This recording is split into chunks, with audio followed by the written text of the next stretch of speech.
Hello, my name is Connor Doyle, and this video is about non-governmental organizations' role in disaster and relief. Non-governmental organizations. A non-governmental organization, or NGO as most people know them, is any non-profit, voluntary citizens group which is organized on a local, national, or international level. NGOs are usually not part of the government, and they also supplement the government's responsibilities such as disaster relief, humanitarian services, and act as governmental watchdogs. Some popular NGOs you might be familiar with are Doctors Without Borders, Amnesty International, Human Rights Watch, and the Red Cross. Their roles in disasters.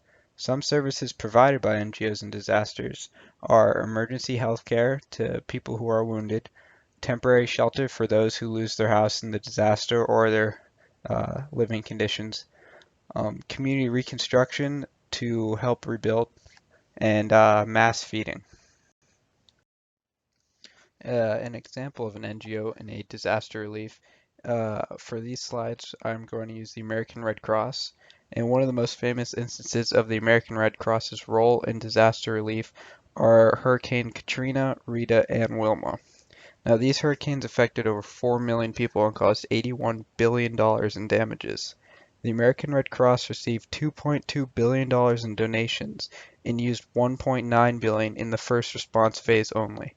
This phase would include food, shelter, and immediate health care. The second phase, where the rest of the money was used, was community rebuilding projects such as education and long-term medical help.